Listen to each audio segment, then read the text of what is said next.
Shalom Jemaat yang dikasihi Tuhan, selamat bertemu kembali di ibadah NBC Church Online hari ini.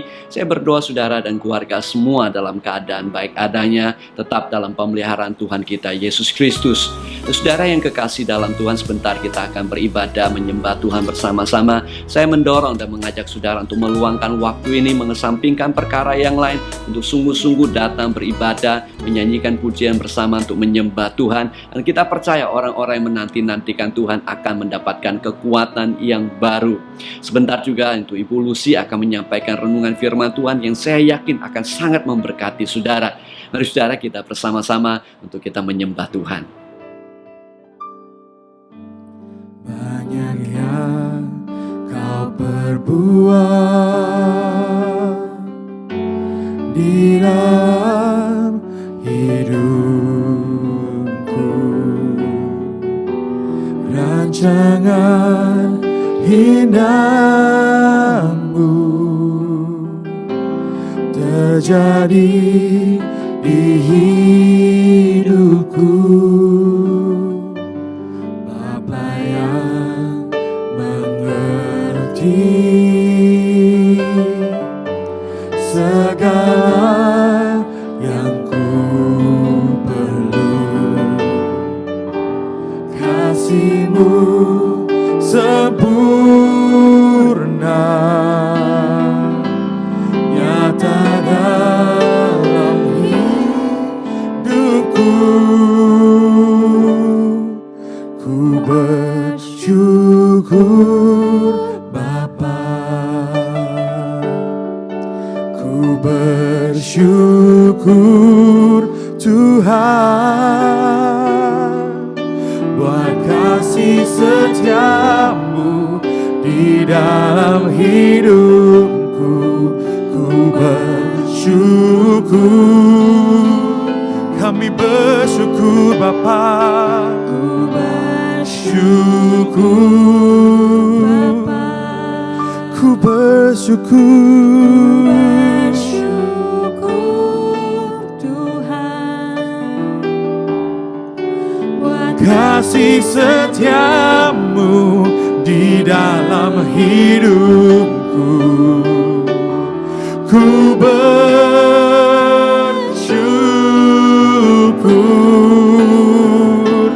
Tuhan.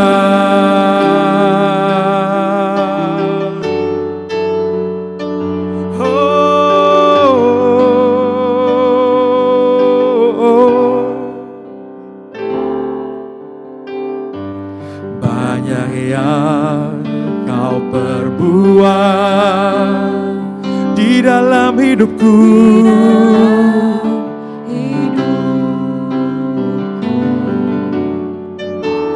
rancangan indahmu terjadi hidupku. Bapa yang mengerti segala yang ku perlu, kasih-Mu sempurna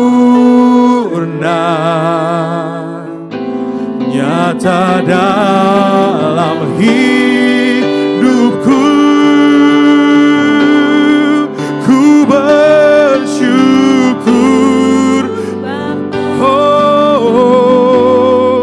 ku bersyukur Tuhan, sebab kasih setiamu di dalam hidupku. Ku bersyukur, kami bersyukur Bapa,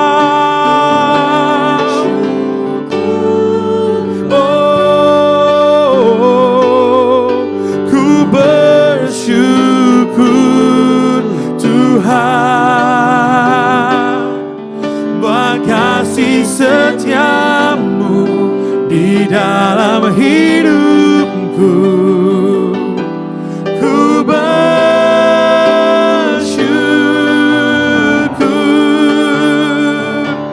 Tuhan.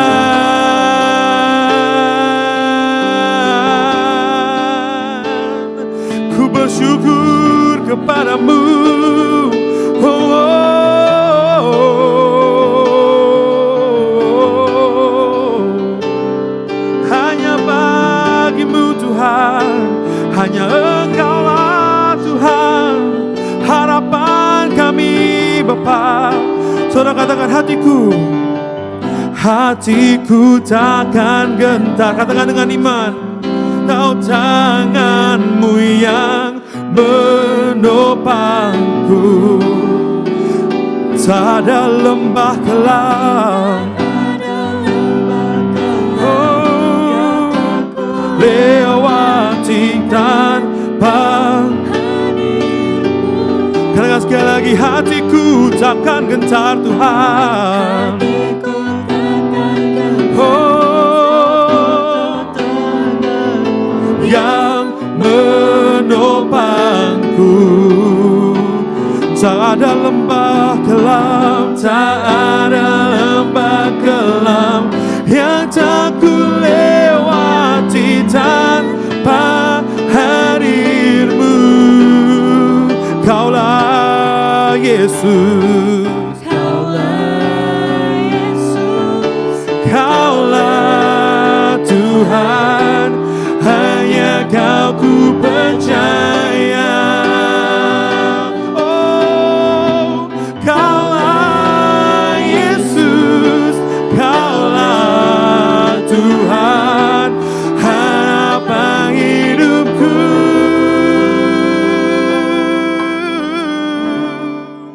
Ku bersyukur Bapa, kami bersyukur Tuhan. Terima kasih Yesus, kasih setia oh, di dalam hidup kami Tuhan.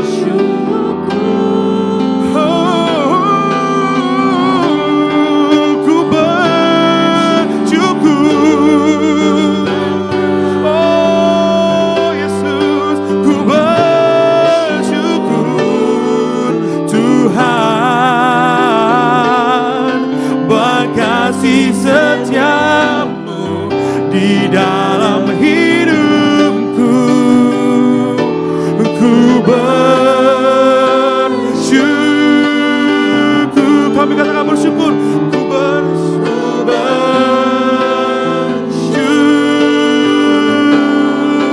Oh, ku bersyukur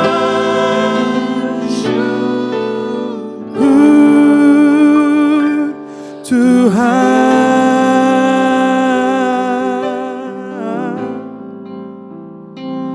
Ku bersyukur Tuhan, hanya kepadamu kami percaya.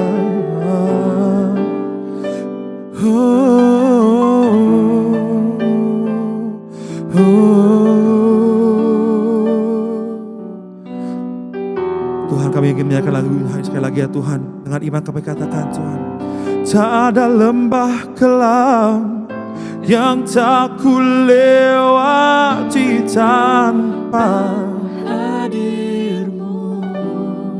Hati kami takkan gentar, Hatiku takkan gentar, sebab ku tahu tanganmu yang menopangku.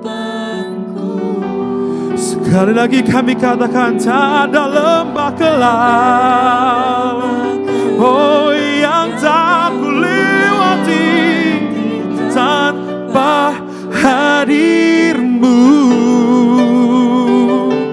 Hatiku tidak gentar, sebab ku tahu tanganmu yang menopangku.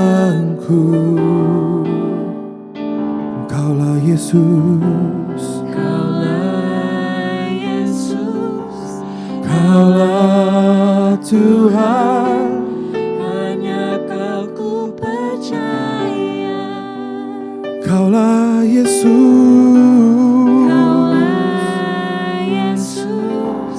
Kaulah Tuhan, harapan hidupku. Oh, ku bersyukur. Inilah doa kami Tuhan. Kami sungguh berterima kasih Yesus atas kasih-Mu ya Bapa, setiap kami, setiap keluarga kami ya Bapa, setiap hidup kami ya Tuhan.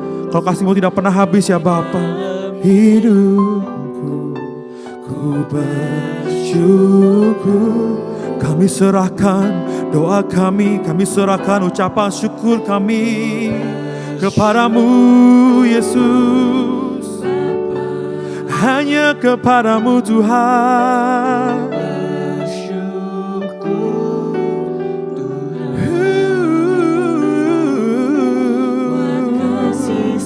Setiamu di dalam hidupku, ku bersyukur,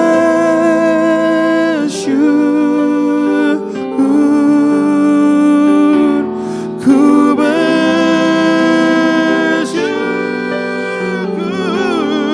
Yesus, ku bersyukur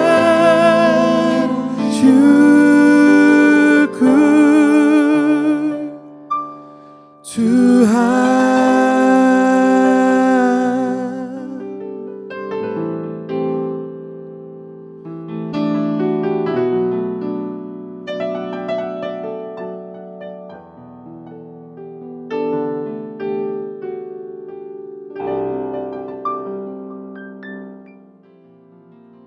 Katakan kasih-Mu. Kasih-Mu, karya-Mu nyata dalamku. Yes, Lord. Kau pegang hidupku dalam tangan-Mu. Darah-Mu, salib-Mu tebus hidupku. Nama-Mu berkuasa. Nama-Mu Oh, berkuasa, sanggup bangkitkan harapanku Tuhan. harapanku Di dalam-Mu hanya Kau Yesus kuatku. Ku percaya, ku aman dalam-Mu.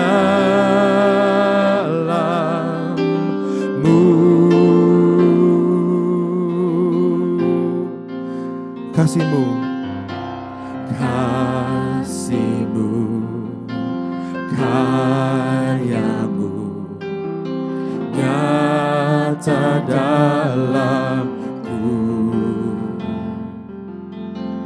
Kau pegang hidupku dalam tangan-Mu. Darah-Mu, salib-Mu tebus hidupku. Nama-Mu berkuasa, sanggup bangkitkan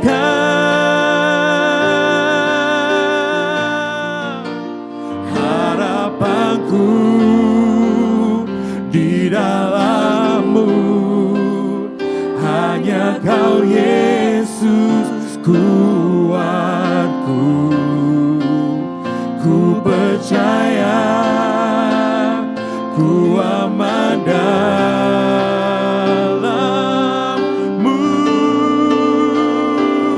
Harapan kami Tuhan. harapanku Oh, di dalam-Mu hanya Kau Yesus kuatku.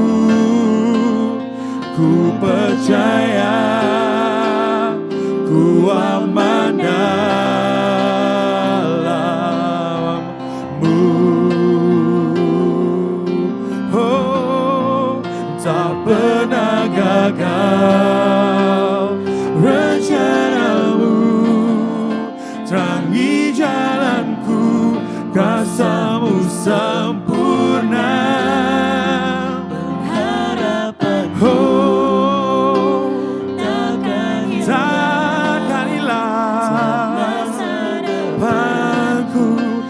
sediakan, tak pernah gagal rencanamu.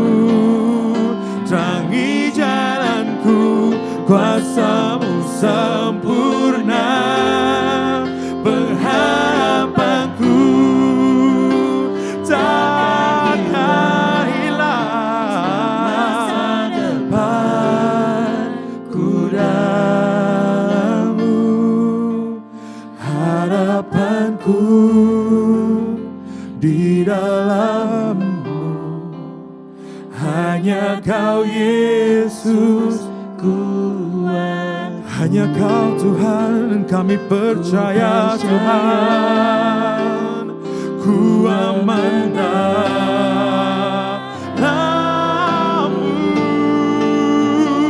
Oh, oh, harapanku di dalam-Mu. Oh, hanya Kau Yesusku, ku percaya, ku aman dalam-Mu.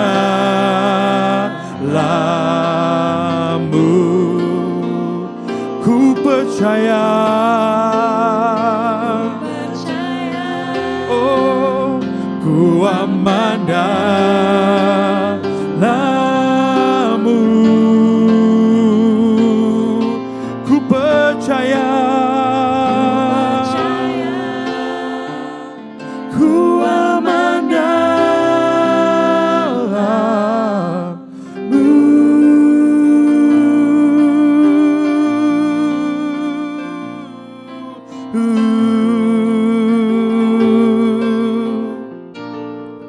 Hanya di dalam-Mu Tuhan, Kaulah harapan kami. Oh, tak pernah gagal rancangan-Mu Tuhan. Benar Tuhan, Kau pengharapanku.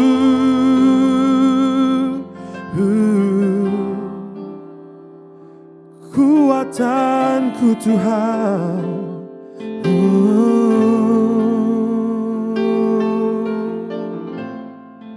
Thank you Jesus. Saudara, mari kita katakan harapanku.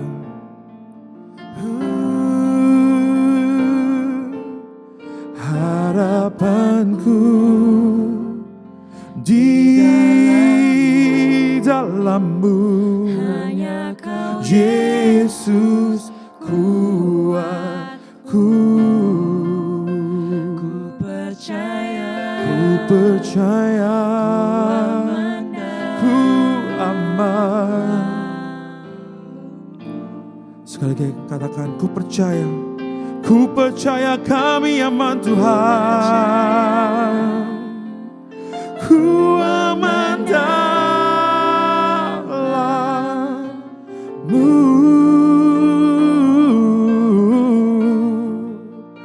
Ku percaya, ku aman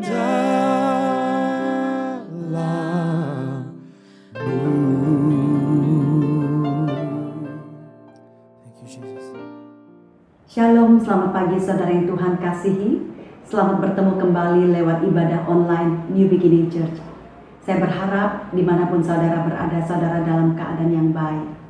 Saudara, topik renungan kita sepanjang bulan Agustus ini adalah tentang transformasi pribadi, yaitu perubahan hidup yang memiliki nilai dalam tingkah laku dan karakter.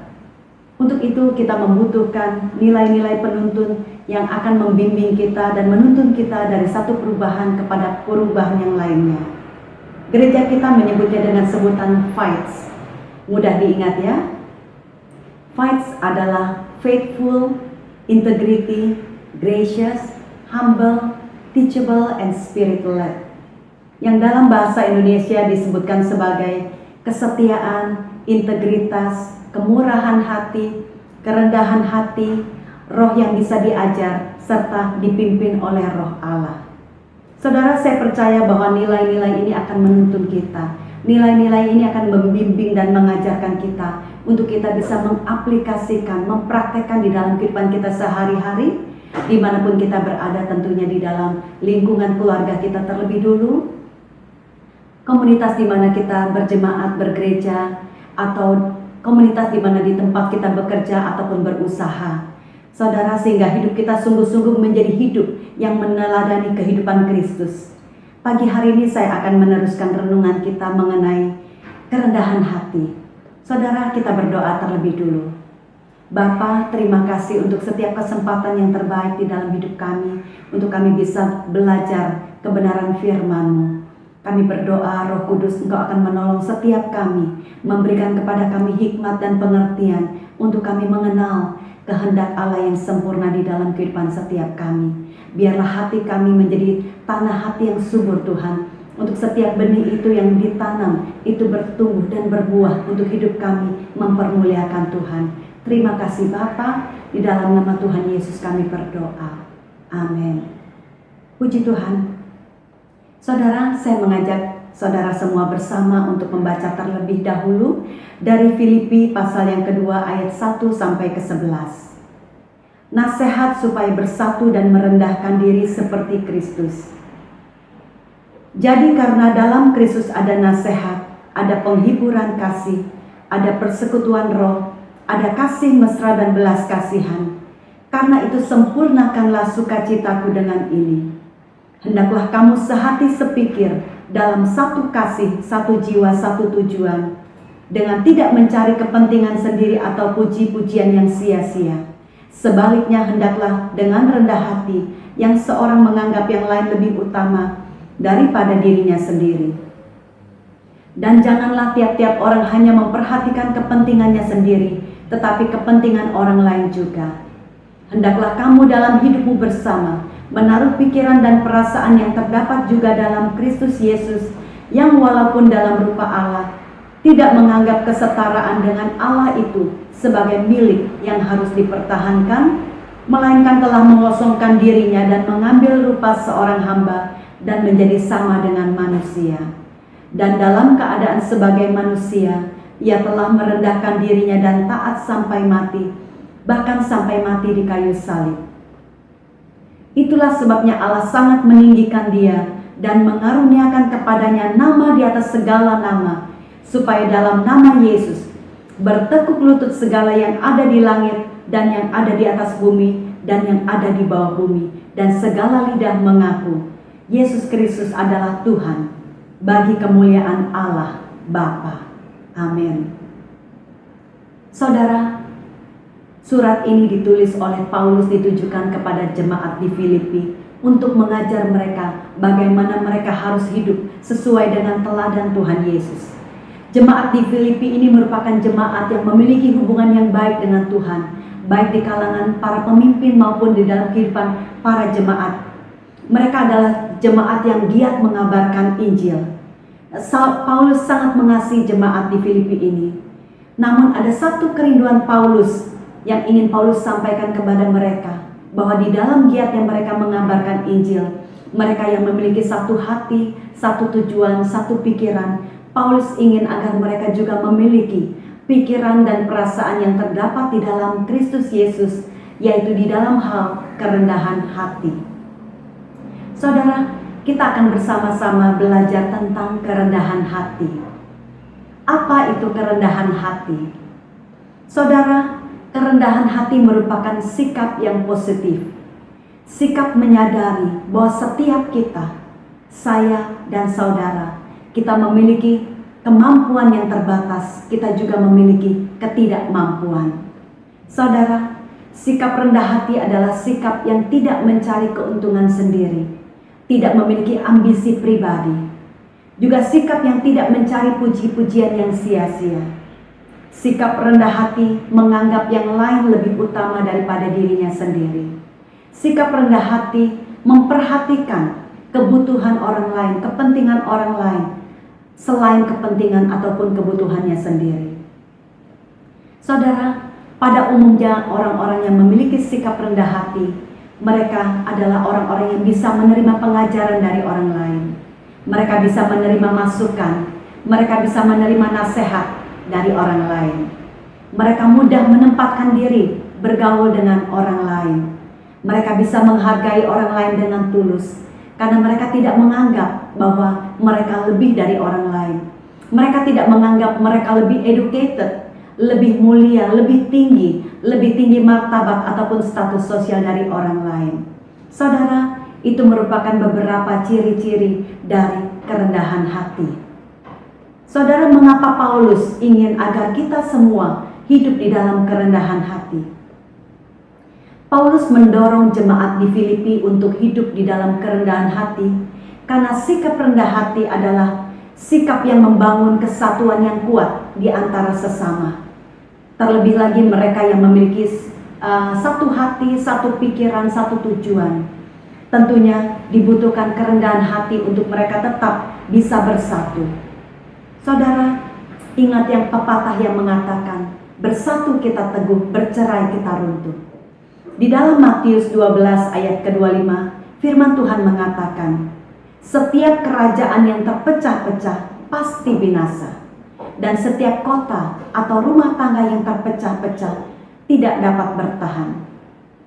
Saudara, hanya jika ada kesatuan, maka kerajaan itu akan kokoh. Jika ada kesatuan, maka sebuah kota akan kuat. Jika ada kesatuan, maka sebuah rumah tangga itu akan bertahan. Saudara, memelihara kesatuan memang bukan hal yang mudah. Namun, kekuatan dari kesatuan itu luar biasa. Saudara, saya selalu mengingat cerita tentang Menara Babel di dalam kitab Kejadian pasal yang ke-11. Ketika seluruh penduduk bumi satu bahasa dan satu logatnya, mereka menjumpai tanah datar di tanah Sinear. Lalu mereka menetap di sana. Kemudian mereka menemukan ide untuk membuat batu bata, karena mereka ingin mendirikan sebuah kota dengan sebuah menara yang ujungnya sampai ke langit. Dan mereka ingin mencari sebuah nama supaya mereka bisa menetap di sana dan tidak terpencar-pencar ke seluruh bumi. Saudara, lalu turunlah Tuhan untuk melihat kota dan menara yang didirikan oleh anak-anak manusia. Saudara, dengarkan apa yang Tuhan katakan. Tuhan berfirman, mereka ini satu bangsa dengan satu bahasa untuk semuanya. Ini baru permulaan usaha mereka, mulai dari sekarang. Apapun juga yang mereka rencanakan, tidak ada yang tidak akan terlaksana. Apapun yang diusahakan pasti berhasil bila ada kesatuan yang kuat. Apapun yang direncanakan pasti bisa terlaksana bila ada kesatuan yang kuat. Saudara, dari cerita ini kita belajar di mana ada kesatuan, di situ pasti ada kekuatan yang besar, pasti ada kekuatan yang luar biasa. Saudara, itu sebabnya kita mengerti sekarang mengapa Paulus mendorong agar jemaat di Filipi memiliki sikap yang rendah hati, yaitu agar kesatuan di antara sesama jemaat itu terpelihara dan tetap kuat, sehingga apapun yang mereka lakukan di dalam giatnya mereka mengabarkan Injil, mereka akan menjadi orang-orang yang berhasil karena mereka akan tetap memiliki kesatuan yang kuat, tidak terpecah belah. Demikian juga hanya di dalam kesatuan di dalam keluarga. Keluarga akan menjadi kuat jika ada kesatuan di antara sesama anggota keluarga. Di dalam gereja, gereja akan menjadi gereja yang kuat jika seluruh jemaat bisa bersatu bersama di dalam kesatuan yang kuat. Saudara, bagaimana kita bisa memiliki kerendahan hati? Satu-satunya cara adalah dengan mengikuti teladan Tuhan Yesus. Di sepanjang sejarah yang pernah ada, kita tidak pernah menjumpai seseorang yang memiliki kerendahan hati yang luar biasa kecuali di dalam pribadi Tuhan Yesus. Yesus adalah teladan utama di dalam kerendahan hati. Saudara, Yesus adalah Allah sejati dan juga manusia sejati. Itu berarti bahwa Yesus sepenuhnya Allah, Yesus juga sepenuhnya manusia. Ia adalah kekal dan maha kuasa. Ia adalah Allah yang turun ke dunia menjadi manusia, yang mengosongkan dirinya dan mengambil rupa seorang hamba dengan taat akan kehendak Bapa mengorbankan diri untuk menyelamatkan manusia. Saudara, kita melihat kehidupan Yesus. Yesus adalah anak Allah, namun ia datang ke dunia, dilahirkan di dalam kandang binatang yang hina, bukan di dalam istana yang mewah. Supaya setiap golongan masyarakat, dari yang terendah sampai yang tertinggi, bisa menyaksikan kelahirannya. Saudara, ia dilahirkan di dalam keluarga yang biasa, sederhana, di dalam keluarga tukang kayu. Bukan pekerjaan yang terhormat tentunya. Yesus sendiri bertambah dewasa, bertumbuh sebagai seorang tukang kayu sampai ia berusia 30 tahun. Ia dibaptis oleh Yohanes Pembaptis dan barulah dia mulai memberitakan kerajaan Allah. Ia memilih baginya 12 orang murid dan menjadikan mereka rasul-rasulnya. Murid-murid juga memiliki latar belakang orang-orang yang sederhana. Mereka hanyalah penjala ikan, pemungut pajak. Saudara, Yesus selalu berada di dalam kehidupan orang-orang yang sederhana. Yesus seringkali meluangkan waktu makan bersama dengan orang-orang yang dianggap orang-orang miskin, orang-orang yang dianggap pendosa, pemungut cukai, penjala ikan.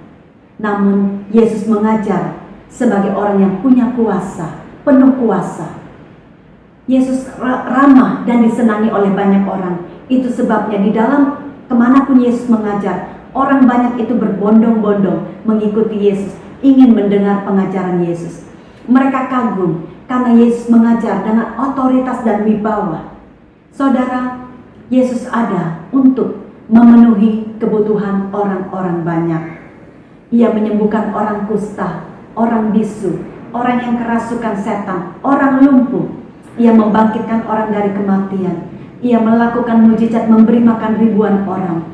Dan pada masa terakhir, ia membasuh kaki murid-muridnya, meninggalkan sebuah teladan yang luar biasa. Saudara, Yesus mati, disalib di antara dua penjahat. Bagi orang Yahudi, mati disalib merupakan kutukan Allah. Kita pikir Yesus dihukum dan ditindas Allah. Padahal sesungguhnya, kesalahan kita yang ditanggungnya, dosa kita yang dipikul Yesus. Saudara, selama hidupnya di dunia, Yesus selalu berjalan di dalam kerendahan hati dan penuh pengorbanan. Kerendahan hati Yesus terlihat di dalam kehidupan pelayanan Yesus dalam hidup yang singkat 3,5 tahun pelayanannya. Saudara, Yesus tidak mementingkan dirinya sendiri, tetapi ia memperhatikan dan memperdulikan kebutuhan dan kepentingan orang lain. Yesus melakukan banyak mujizat di dalam keilahiannya, namun bukan untuk mencari puji-pujian bagi dirinya, bukan untuk menunjukkan bahwa dirinya lebih hebat, lebih utama dari orang lain. Namun Yesus memakai kuasa dan otoritasnya untuk memberkati banyak orang, untuk memenuhi kebutuhan banyak orang, untuk memberitakan kebenaran yang menyelamatkan kehidupan orang-orang. Yesus tidak memakai kuasa dan otoritasnya untuk membalas kejahatan dari orang-orang yang mengejek, orang-orang yang mengolok-olok, bahkan orang-orang yang menyalibkan dia. Tidak. Sekalipun Yesus bisa untuk melakukannya, namun Yesus tidak mau melakukannya. Karena Yesus tahu tujuan ia datang ke dunia untuk menyelamatkan setiap kita. Saudara, Yesus yang adalah anak Allah memiliki kuasa tertinggi, namun Yesus mengambil tempat terendah. Ia membasuh kaki murid-muridnya, memberikan kita teladan untuk melayani sebagai seorang hamba dengan hati hamba. Yesus merelakan haknya sebagai anak Allah. Ia taat kepada kehendak Bapanya, bukan kehendaknya sendiri. Ia mengambil tempat kita di kayu salib, membayar dosa dan pelanggaran kita untuk menyelamatkan kehidupan kita. Saudara, itulah teladan dari kerendahan hati Yesus. Kita melihat beberapa teladan dari kerendahan hati Paulus. Paulus juga adalah rasul yang rendah hati, yang belajar dari teladan Tuhan Yesus.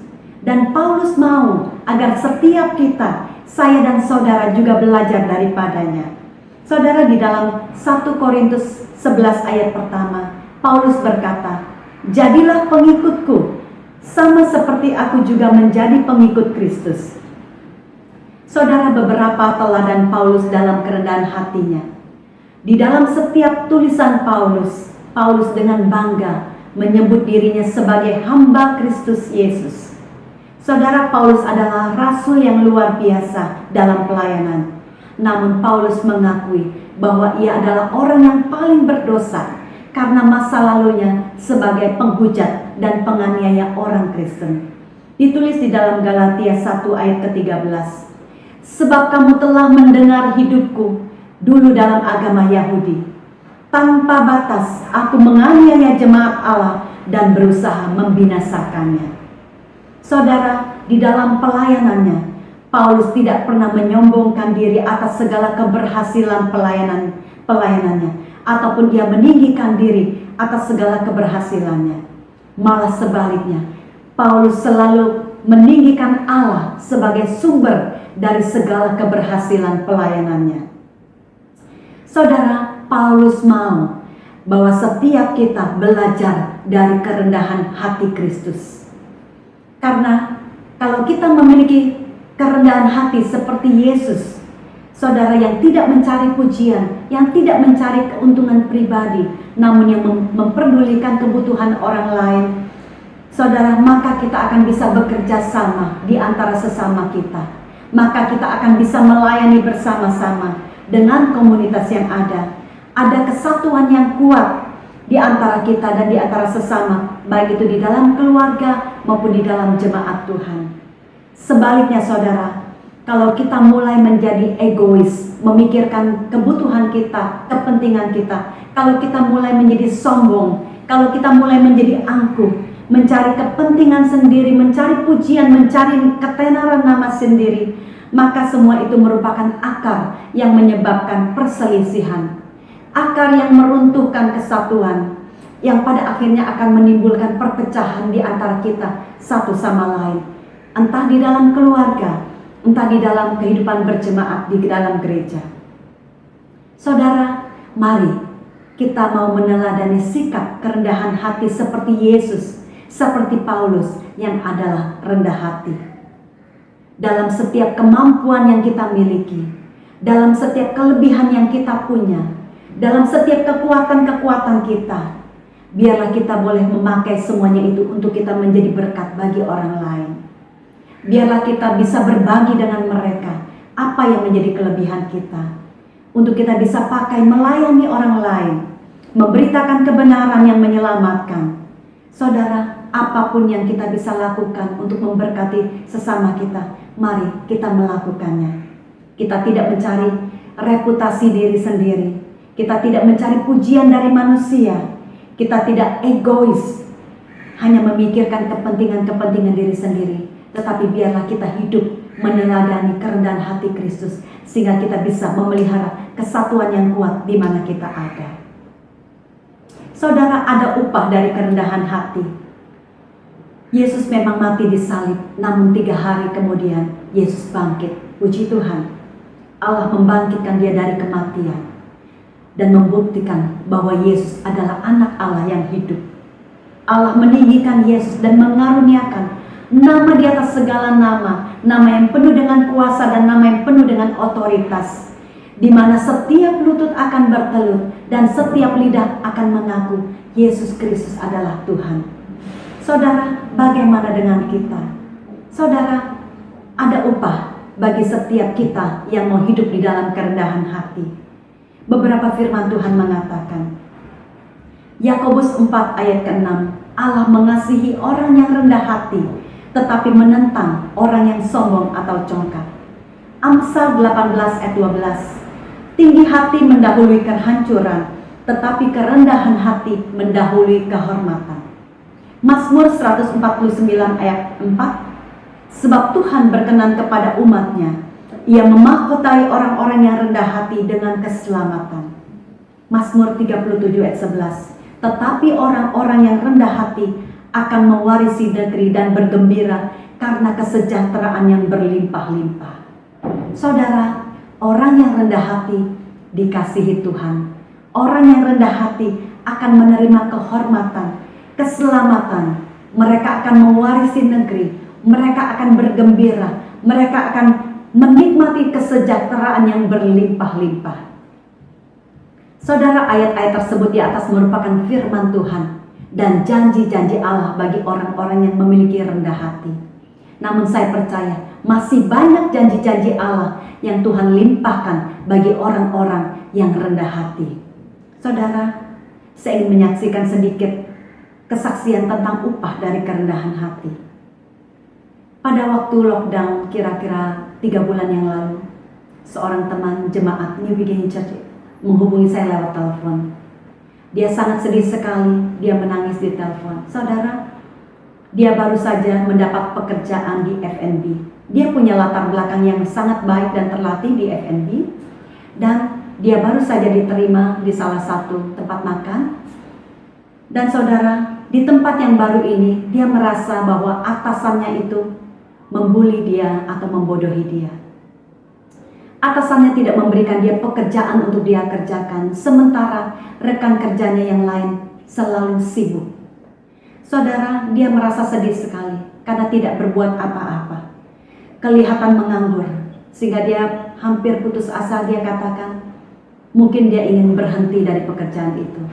Namun, saya cuma bisa menasihati dia untuk dia tetap sabar dan tetap bertahan.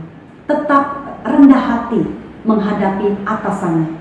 Saya katakan, apapun yang atasannya perlakukan terhadap dia, tetap rendah hati dan tetap stay there, bersabar di situ, bertahan di situ. Saudara, saya cuma mendorong dia, lakukan apa saja yang kamu bisa lakukan di situ, lakukan dengan yang terbaik. Saya katakan, Tuhan memperhatikan apa yang kamu buat.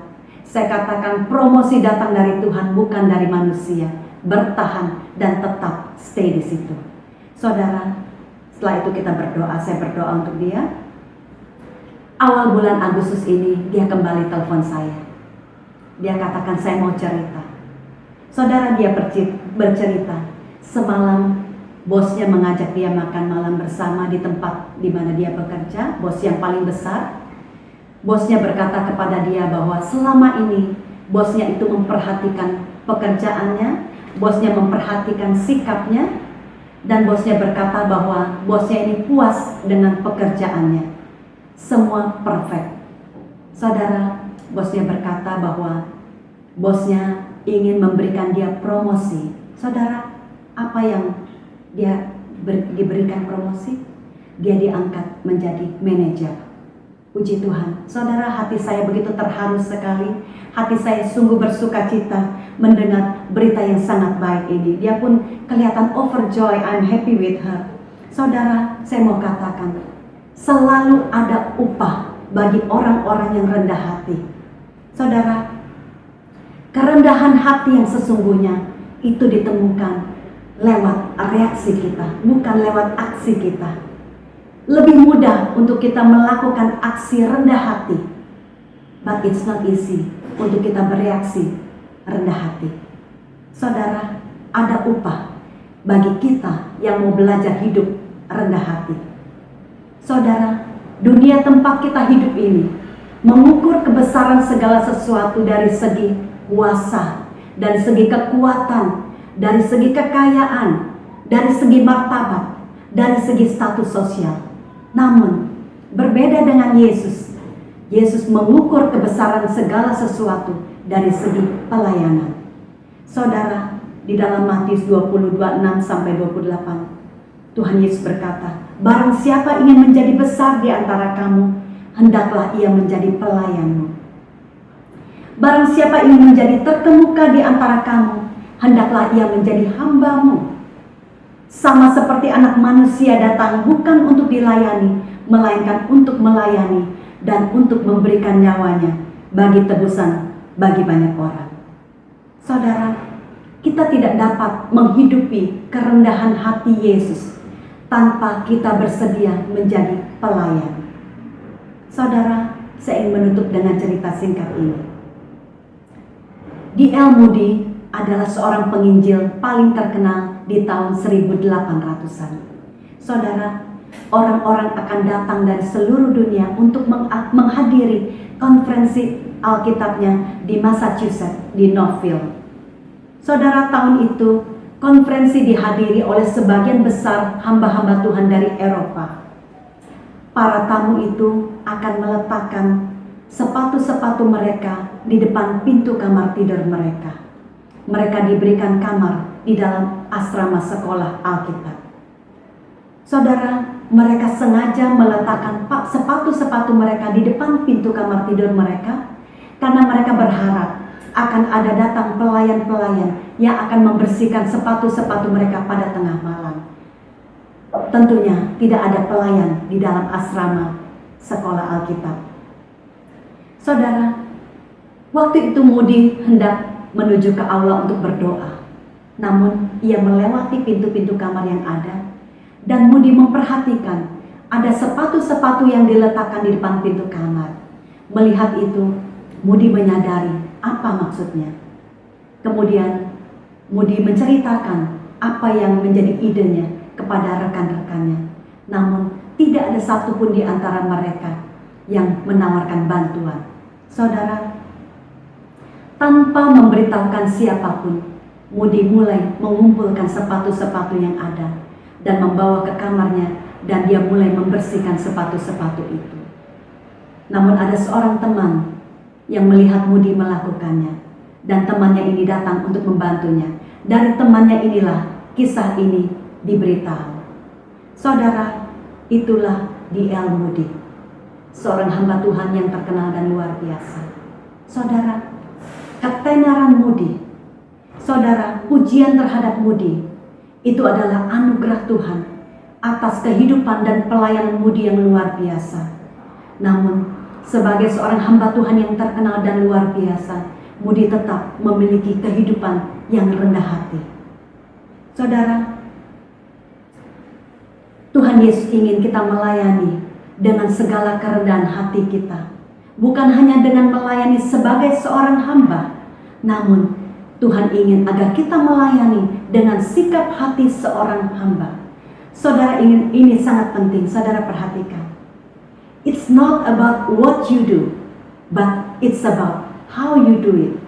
Saudara, yang terpenting adalah bukan apa yang kita lakukan dalam melayani, di dalam pelayanan. Juga bukan siapa yang kita layani di dalam pelayanan kita. Itu bukan yang terpenting. Namun yang terpenting adalah bagaimana sikap hati kita waktu kita melayani. Saudara, pelayanan kita itu harus lahir dari sikap hati seorang hamba yang tidak mementingkan diri sendiri, yang melihat kebutuhan orang lain itu lebih utama daripada kebutuhannya, yang tidak melayani untuk mencari ketenaran, yang tidak melayani untuk mencari puji-pujian, tapi yang melayani untuk mencari kepentingan orang lain, untuk memberkati orang lain, bukan untuk mencari keuntungan diri sendiri. Saudara, jangan sampai kita menyebut diri kita sebagai hamba Tuhan.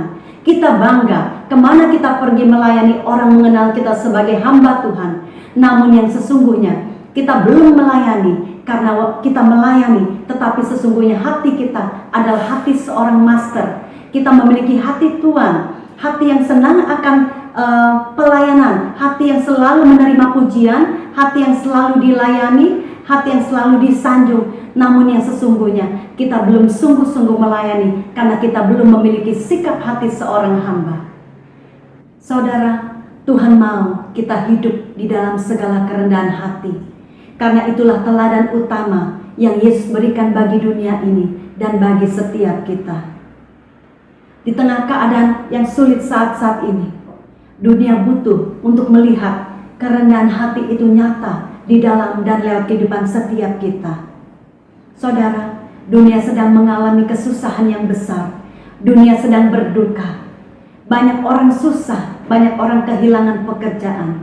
Banyak orang berduka, mereka kehilangan orang-orang yang mereka kasihi. Saudara, banyak orang menjadi stres dan depresi. Banyak rumah tangga tercerai-berai. Inilah waktunya, saudara. Inilah kesempatan yang kita punya saat ini untuk kita bisa berbuat sesuatu bagi orang lain, bagi keluarga kita lebih dulu, bagi orang-orang yang Tuhan taruh di sekeliling kita, orang-orang yang Tuhan taruh di dalam kehidupan kita.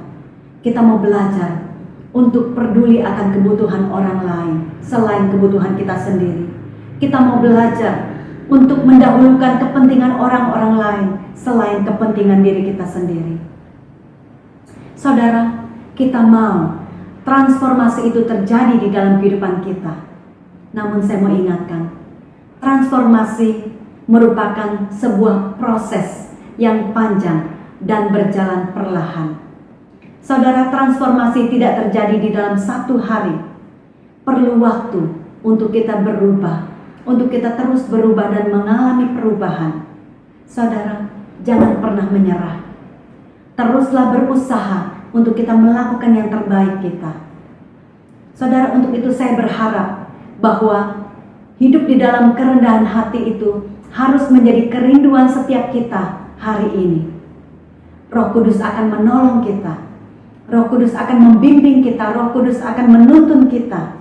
Bukan hanya kita sekedar menjadi orang yang ingin berubah, orang yang ingin menjadi orang yang rendah hati, namun kita mau menjadi orang-orang yang mengusahakannya. Kita mau menjadi orang-orang yang berjuang untuk kita bisa terjadi perubahan itu di dalam kehidupan kita, di dalam sikap dan karakter kita.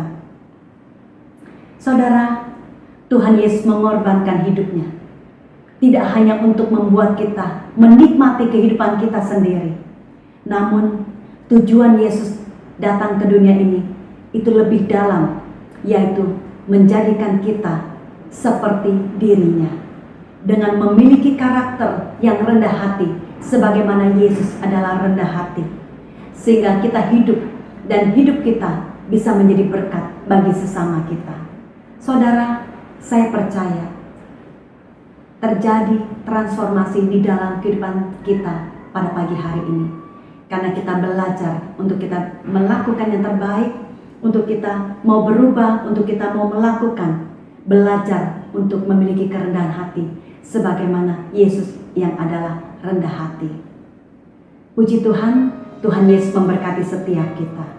Amin. Saya yakin saudara sudah diberkati lewat renungan firman Tuhan hari ini yang sangat membangun kehidupan kita, baik sebagai individu, dalam keluarga, bahkan untuk gereja, agar kita boleh saling merendahkan hati kita, boleh kita menyatukan hati kita, dan bersama-sama melakukan apa yang Tuhan inginkan dalam kehidupan kita, sehingga kita semakin bersinar dan bercahaya di tengah kegelapan dunia ini, dan kita praktekkan firman Allah, sehingga kita membangun iman kita di atas batu yang teguh. Nah, saudara yang kekasih dalam Tuhan, saya minta saudara tandain kalender Anda tanggal 6 September nanti. Kita akan punya rencana untuk ibadah bersama-sama kembali di Mapex. Dan kali ini saudara ada sedikit kelonggaran dan pemerintah, sehingga kita bisa menyembah Tuhan, pujian bersama-sama, live worship. Jadi saya minta untuk saudara tandain kalender Anda buat saudara yang bulan ini belum sempat join kita. Dan saudara, kalau kita ibadah bersama-sama di satu tempat, itu ada suatu pengalaman yang berbeda dibandingkan dengan hanya di rumah saja.